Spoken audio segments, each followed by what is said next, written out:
It's time for me to try and put some words to why I don't like this Assassin's Creed crossover, why the set gives me the heebie-jeebies in a way. It's going to be quite a negative video, and if you are super excited for Assassin's Creed, I'm happy for you, and perhaps this isn't the video for you, because I'm not going to be that upbeat about it. There are some positives for sure, but there's more things that bug me than excite me. This video is brought to you by CoolStuffInc.com, so don't forget to use the code KENOBI at checkout if you're looking to pick up a single or seal product from Assassin's Creed or any other set to get 5% off your order, and it helps to support the show. And if you like the cut of my jib and you want to get involved with the conversation a bit further on Discord, there's a link to my Patreon down below. For £2 a month, you get access to my Discord server. We have a Canadian Highlander proxy league going. We have an escalation league on Tabletop Simulator for 40k coming up, and all that good stuff. So Assassin's Creed spoilers are finished, and we have 110 cards coming in.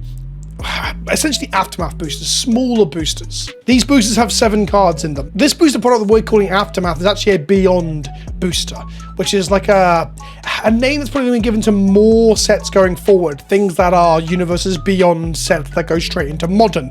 This is 7 boosters, not 7 cards, not 5, and each booster box is 24 packs and not 36. I say not 5 because I think Aftermath was 5. Either way, I hate all of this shit. I spoke at length about how I thought the Aftermath boosters were bollocks, so having more packs with less cards in them again is bollocks. Now look, Wizards knew people didn't like it before because it was quite literally the most explicit example of shrinkflation to have ever happened in Magic, and it was so controversial and negative that we ended up having the next version of the Epilogue or Aftermath style booster, the Big Score, get piled in and rolled into Outlaws at Thunder's Junction instead of being its own set. They made an emergency U-turn, cut some cards for it, and stuck them all in the set that they were meant to be coming after because they know people hated the Aftermath Epilogue boosters. But here we are with Beyond boosters, the next iteration or attempt at this. And I think in some ways this is probably because the contracts for this stuff was set in stone way further back and they couldn't make the pivot they wanted to with other things. And also they do still want to make giving us less for more money a thing. So this is another attempt at that. It also means that they can do this product again and again if it proves successful, and this might prove successful if it on that extra audience that is the Assassin's Creed fans buy it, in the same way that other IPs have sort of carried other products. The Warhammer decks being some of the most, or if not the most successful Commander decks ever sold, and Lord of the Rings being the most successful set, or maybe the second most successful set after Modern Horizons 2. Correction, I had this conversation with Mark Rosewater himself. Lord of the Rings is the #1 selling set of all time, and Modern Horizons 2 is the second most best selling set of all time. That puts 2 Universes Beyond products at the top of the range, as it were, and thus I think other Universes Beyond stuff could do that too. That's why they're leaning into it so heavily, with Final Fantasy coming in the early part of next year, and Marvel after that. We will see more Beyond boosters, I can guarantee it. And the cheapest you can get a box for in the UK right now is £114. £114 for 24 boosters that have 7 cards in them each. As pointed out to me by a patron on a call that I had with my highest tier patrons over the weekend, this makes this one of the most expensive sets ever for per card price. The breakdown makes it, in UK prices at the moment, 67 pence per card in this box. And I'll be honest, the vast majority of the cards in there won't demand that price tag back. You know it. That said, one of the positives of the set is that there are some very strong reprints in there. Black Market Connections, Temporal Trespass, Sword of Feast and Famine, and Sword of Light and Shadow are all over 20 bucks, and do feel like plants to make actual Magic players give a shit about this set. Beyond that, it's also Modern Legal, right? And the reason it's Modern Legal is very clear.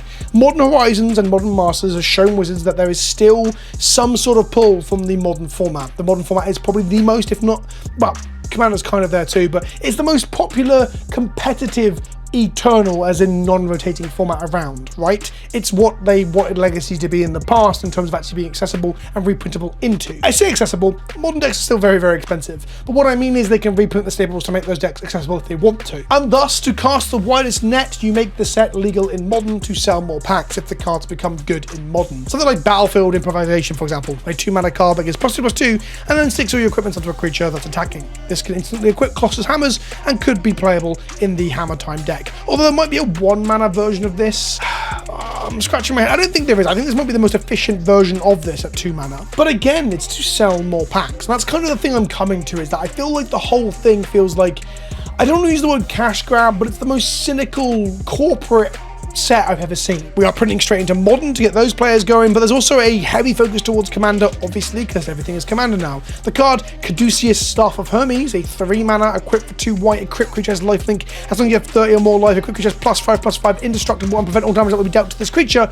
This thing should probably say if you have 10 more life than your starting life total, but instead they've gone for a methodology that makes it powered up immediately in Commander. This is power crept beyond what a safer design. I'm not saying it's even that good if I'm completely honest, but it's evidently planned to be this way to make it better in Commander. And then we come to free running, an alternate cost that is often cheaper or alternate in the case of this escape detection here. You may cast the spell for its free running cost if you dealt combat damage to a player this turn with an Assassin or a Commander. Now, of course, the Assassin thing makes sense because this is the Assassin's Creed set, right?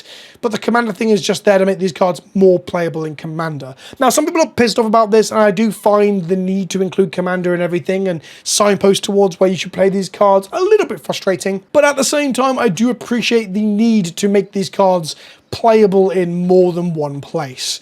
Making them not too narrow, not too parasitic is not a bad thing.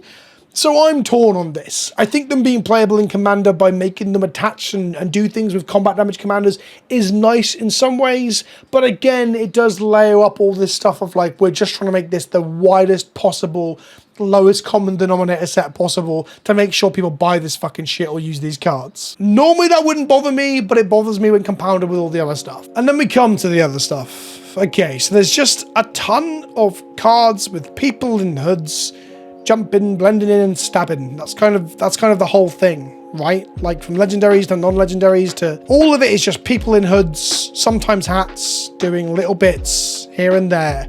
Look, I'll lay my heart on my sleeve here. I actually really liked Assassin's Creed 1 and to a lesser extent 2. I even bought the collector's edition of 1 when it came out because I was a big video gamer at the time, and Ubisoft actually investing in a new intellectual property instead of rehashing the same old shit was a big positive for people like me back then. I'm an old man, but my love for Assassin's Creed worn off as they kept doing the same thing over and over and over, and it became the typical Ubisoft franchise of not even reiteration. It's just going back and flogging the same old dead horse. So I look at Assassin's Creed with a little bit of cynicism because I haven't played the newer games, and to be fair to them, the newer RPG stack grinding versions of these games might be a whole different kettle of fish. But Assassin's Creed to me is almost a depiction of what it's like in the video games industry to have a franchise just driven into the ground of being nowhere near as exciting or interesting as it once was, because we're doing the same old shit over and over again with a different skin. Some people might say that's kind of what Magic does now, in a way. Seeing different assassins jumping over a bar and then having text on them about historic permanents or assassins is just, it gets old pretty quick. Like, there's something about even the aesthetic of this set that just does not gel with me.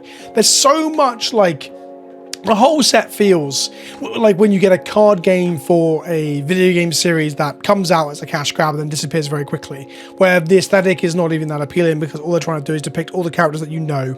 And this has been an issue with Universes Beyond in the past, but it's been with Universes Beyond stuff that I've liked or found the card designs interesting enough to become a fan of. Whilst I loved Fallout and Warhammer before the cards came around, and I had issues with the Fallout decks anyway, Doctor Who I had no love for, and the cards were so interesting and different and weird that it made me go and watch the show and fall in love with it. Magic made me a Doctor Who fan, and I wondered if that would happen for Assassin's Creed, but there's just nothing interesting about any of this. It's just so generic and boring looking, except for the fact that I can notice some iconography that I know through osmosis, through these video games existing and selling, 10 million copies each, as each version of the game comes out. There's something very sanitized and boring about the way the set looks.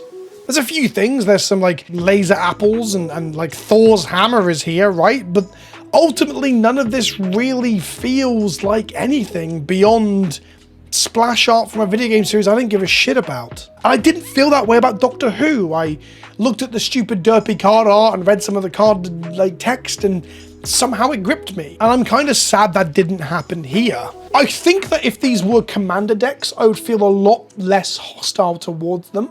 I've kind of enjoyed up until now that if you want to really invest in getting the whole Universes Beyond experience for a set, you can just buy all 4 Commander decks. I say just buy, it's still quite expensive to buy all 4, but you get 4 Warhammer decks, 4 Fallout decks, arguably even 4 Lord of the Rings decks to a lesser extent, and 4 Doctor Who decks. You've kind of got the whole thing. The Secret Layers too, of course. But this is buy into our Epilogue booster set for a tie-in to a Ubisoft product that no one really asked for a cards-based version of. And it just feels like such a cynical, and again, I hate using the word cash grab, but I guess I can use it here. It feels like a cynical cash grab. It feels like cross synergy of two brands, as opposed to a love letter to the series. Although that said, I am so switched off on this. I didn't watch the intro stream video like I normally do for these products. So it might be that there are some people at Wizards of the Coast that really love Assassin's Creed and have done good jobs of reinvigorating the flavor for fans of the franchise. I'm not saying they haven't, but to an outside looker looking in, it doesn't feel that way, unfortunately. I do wonder if I'm going to feel this way going into other draft products as we move forward. Oh, that's the thing, you can't even fucking draft this. I guess if I drafted it and the limited environment was also good, look at Lord of the Rings, for example.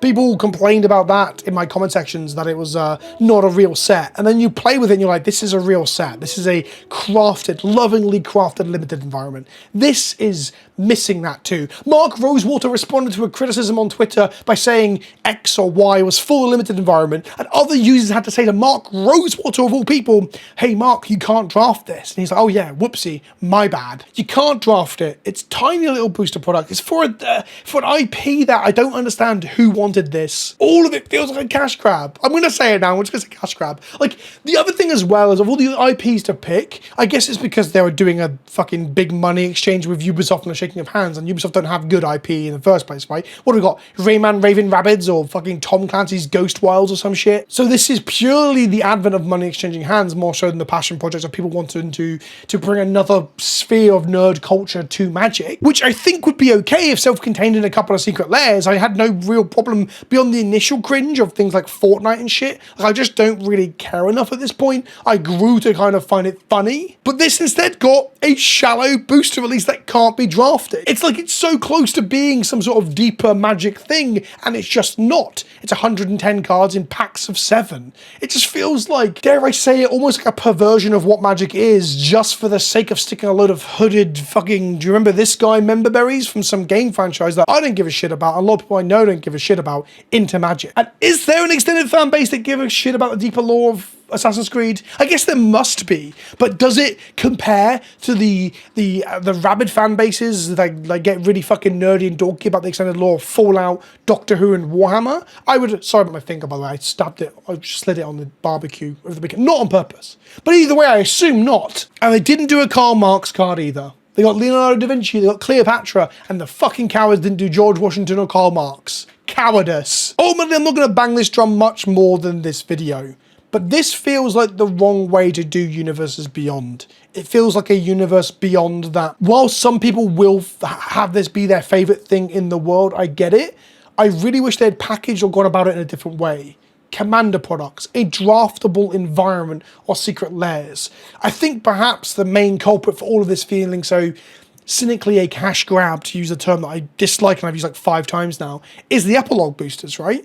Those short and smaller boosters just amplify the feeling of this being, I guess, a bit fucking tacky. The last point I will say is that I'm not against them doing Universes Beyond booster products that could be drafted. If anything, I am chomping at the bit and hoping and praying to God that A, the Marvel ones are good. I can't wait to draft Marvel. Like, Universes Beyond is not the issue for me, and I understand that I'm now getting excited for other properties that I like. And bearing in mind, I used to like Assassin's Creed, so there is that element too. But also, I think like Warhammer, for example, had the depth to do a draft product, and we never got to see it. We only saw Commander products. So I'd be really sad if we went back to Warhammer, for example, and we got fucking epilogue packs, which is just like, again, a fucking cynical, horrible way to sell us Magic cards. It's shrinkflation with a premium price in a smaller box too. It's not good. It's not good to start with, and it's not good when we get around to it being 60 different copies of different people in hoods that mention Assassins in their text box. So yeah, there's a handful of designs that I think look kind of cool, but ultimately, this set does not get me going. I'm sorry. I'm sorry if this is what you love. I really am. Let me know what you think in the comment section below. Am I barking up the wrong tree? This is a bit more of an unfocused rant, a bit more of a vibe check, if you will. Let me know what you think in the comment section below. I've been Vince, also PleasantKenobi on the internet, and I'll see you in the next one. Ta-ta for now.